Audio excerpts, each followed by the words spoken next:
Nobody teaches you the truth about money. I studied at an economics faculty for 6 years and still didn't understand it.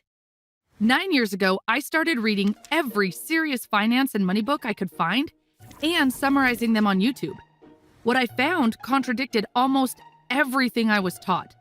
So one day, I went back to the professor I trusted most and asked him if what I was discovering was true. He looked at me and said, "Yes, all of it." He knew, but the textbook said otherwise. That's when I understood.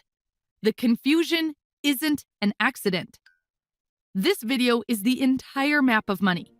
Everything those 15 years taught me, condensed into one place.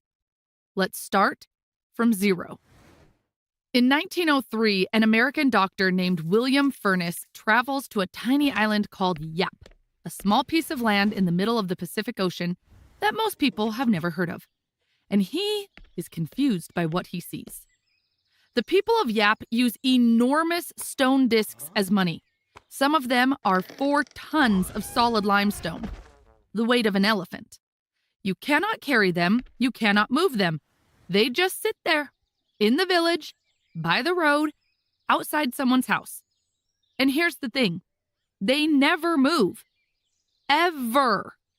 When someone buys something, ownership transfers. But the stone stays exactly where it is.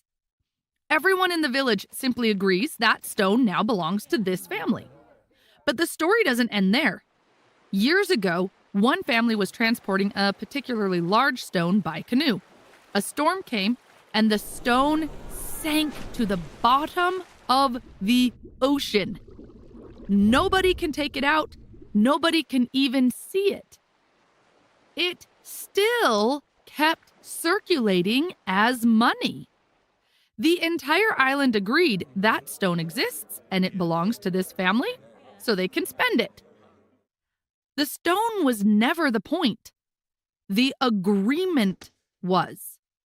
2 of the greatest economists in history, Keynes and Milton Friedman, disagreed on almost everything. These 2 guys argued about economics their entire lives. Both of them independently read about Yap Island, and both of them said the exact same thing. These people understand money better than we do. So if money is just an agreement, where did that agreement come from? How did it start? You've probably heard the barter story. First, humans bartered. You give me your fish, I give you my bread. Then it got complicated, so we invented money. That story is not true. In 1776, economist Adam Smith wrote it down in his book. He wasn't describing history, he was making a logical argument. But for 250 years, economists treated it as a fact. Teachers taught it, textbooks printed it. Nobody checked if it was actually true. When anthropologists finally checked, they found nothing. Cambridge anthropologist Caroline Humphrey spent her career looking for it. Her conclusion was simple. No example of a barter economy has ever been described. Not in any culture, not in any era, not on this planet. All evidence suggests there never has been such a thing. And here's the part that flips everything upside down. Barter didn't come before money. It came after. People only bartered when their money system collapsed and they had nothing else. Russia in the 1990s, Argentina in 2002. When the currency disappeared, people went back to swapping things directly. It wasn't the beginning of money. It was the emergency backup when money was gone. What actually came first was much simpler. You helped your neighbor build his roof. He helped you with your harvest later. No transactions, no haggling, just people remembering what they owed each other. The oldest writing ever discovered isn't love stories. It isn't prayers. It isn't laws. It's a debt record from over 5,000 years ago, found in Mesopotamia. what is today Iraq. Someone borrowed tools and promised to pay back after harvest. Merchants writing down what people owed them. All of it scratched into clay tablets that you can actually go and see in museums today. No coins, just promises recorded in clay. The first coins showed up 2,700 years later in Lydia, what is called Turkey. Think about that. For over 2,000 years, humans built cities, paid workers, ran entire civilizations on nothing but recorded promises. The coin came after, the promise came first. So let's put this all together. Yap Island, ancient Mesopotamia, two completely different places, two completely different times, same discovery. The value was never in the object.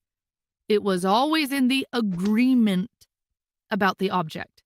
Money was supposed to work like a measuring tool, like a ruler. A ruler only works because everyone agrees on a measurement. Think about a minute. A minute is 60 seconds, whether you're in Tokyo, New York, or Cairo. Always. Nobody can change that. Nobody wakes up one morning and says, okay, today a minute is 55 seconds. That stability is exactly what makes it useful. You can plan around it, trust in it completely. Money was supposed to work exactly the same way. A stable, reliable measure of value. But here's the difference. A minute exists in nature. Nobody controls it. Money is a human agreement, and human agreements can be changed silently, without telling you. That's exactly why for thousands of years people tied money to something physical. Gold, silver, metal, something nobody could fake. Something that behaved more like a minute, fixed and impossible to print. That physical anchor kept everyone honest. Then some guy came along and said, forget the gold, just use paper. And the whole world said, yes. You are now trusting a measuring tool held by the same person who benefits from making it shorter. And here's what I couldn't stop thinking about. How are people so naive? How did nobody just say no to paper money? But then I actually looked at how it happened, and I realized I would have said yes too. So would you. It turns out that you don't have to convince people to trust something you can print. China, about 1,000 years ago, during the Song Dynasty in a region called Sichuan, they had a strange problem with money. Their money was made of iron, heavy, low value, and you needed a lot of it just to buy anything important. Carrying enough iron to make a serious trade meant carrying kilos of metal through the vast empire. It was slow, dangerous, and exhausting. So ordinary merchants came up with something smarter. Leave your iron with the trusted local shop. Get a receipt. Trade the receipt instead of the metal. Lighter, faster, nobody gets robbed on the road. Nobody invented this from above, just regular people solving an annoying problem in the most obvious way available. And it worked. Genuinely worked. Trade got easier. People's lives got better. Then the government noticed. They stepped in and made it official, creating government-issued paper money called jiaozi, which looked something like this. This was not a bad idea either. Instead of hundreds of different shop receipts, you had one. The problem came later. War is expensive, and printing paper is cheaper than finding silver. So they printed a bit more, then a bit more, then more again. The ruler was shrinking, and once people noticed, they stopped trusting the measurement entirely. They went back to the heavy iron coins they spent generations trying to escape. The Chinese were the first to invent paper money. and the first to be destroyed by it. London, 17th century. Same pattern, different place. Imagine you live in this time.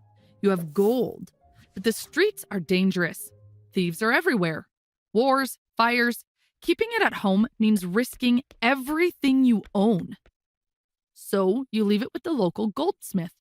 He already built vaults for his jewelry business.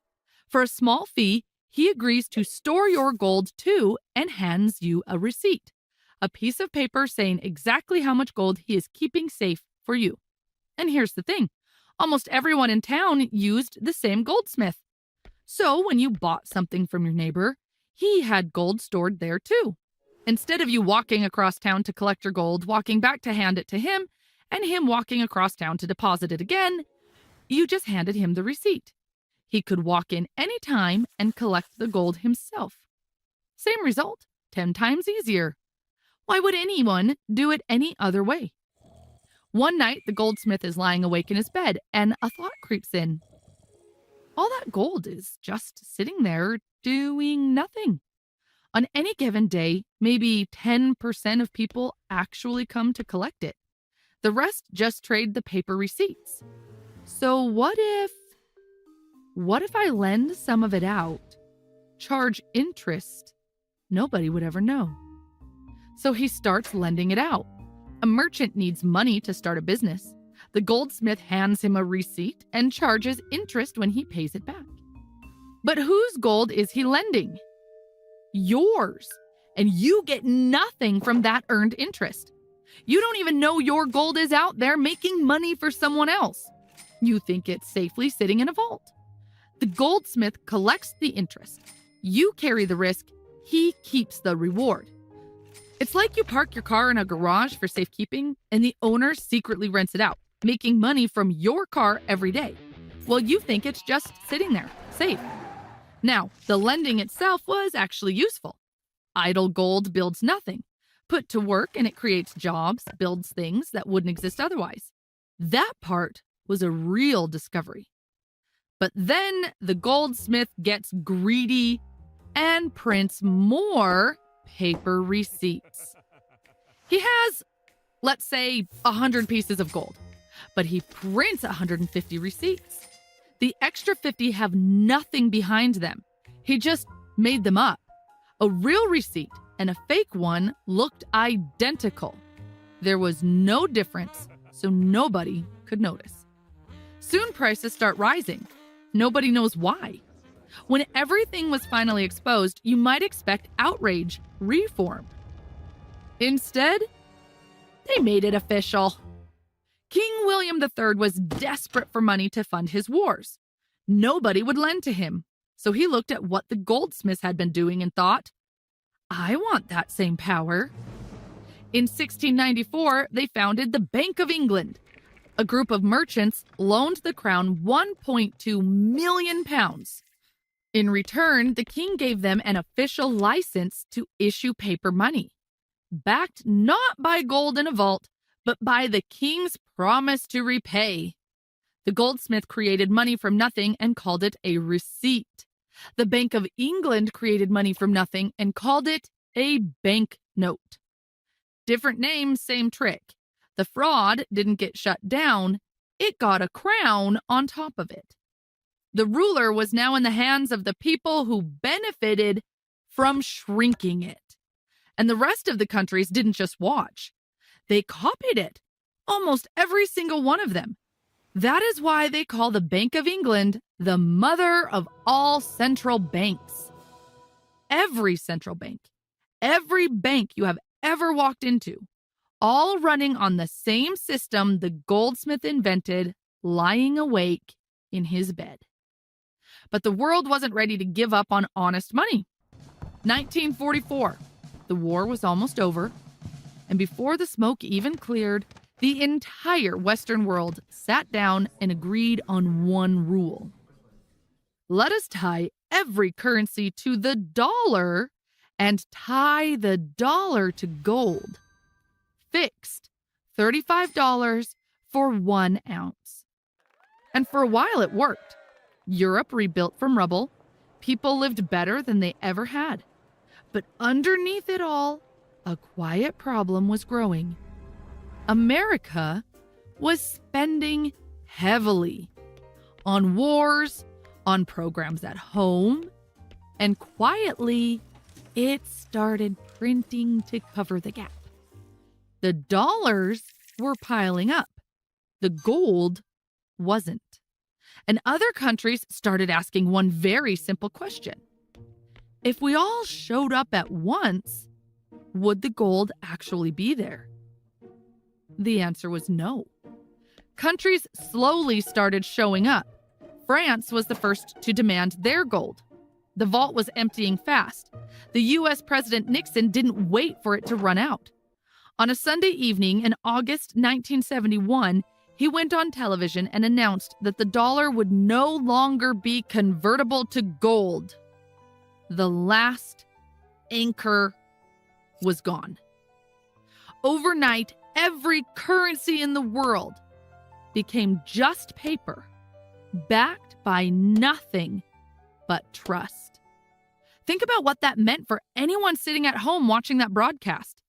If you had $100 in your pocket that night, today, the same $100 would buy you only $8 worth of things. Sit with that for a second. 92% of the value was gone, while the number on the note stayed exactly the same. That was 1971, half a century ago. You would think in 50 years someone would have fixed this, built something better. Nobody did. In fact, the situation got even stranger. Remember the goldsmith printing receipts he had no gold for?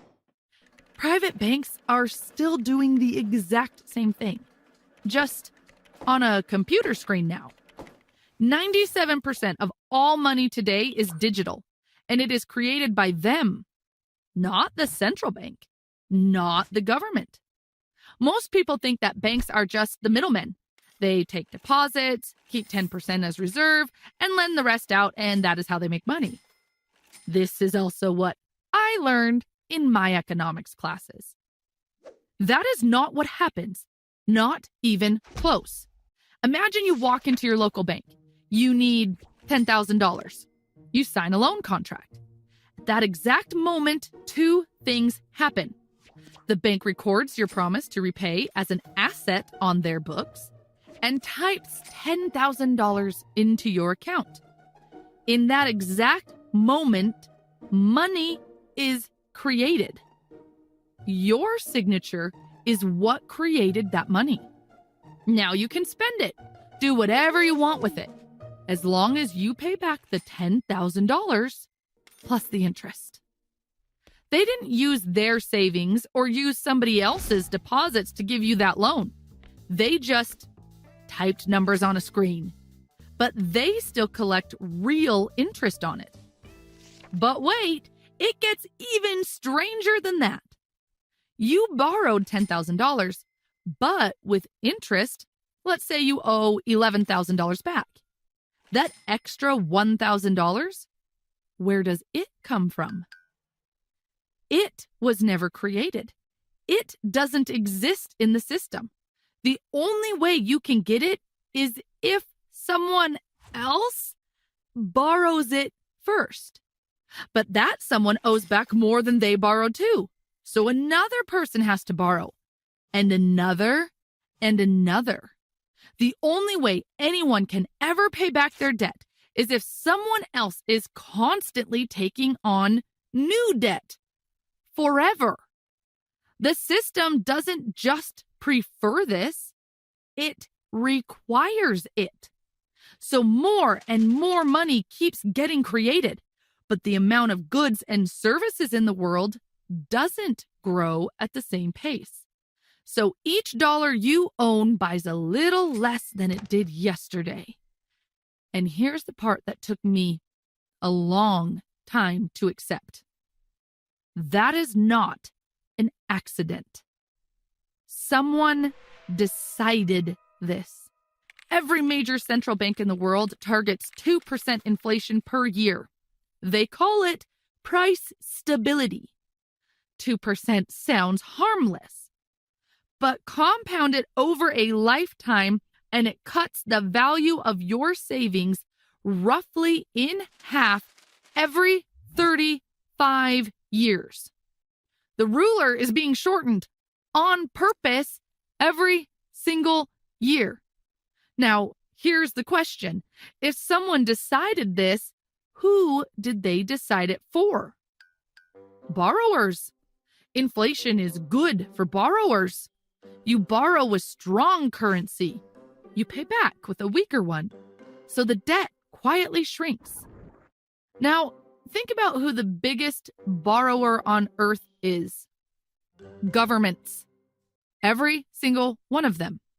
Debt so large it could never realistically be paid back, but inflated away quietly over decades, and suddenly it becomes manageable. The saver pays, the borrower benefits. This is not a flaw in the system. This is the system.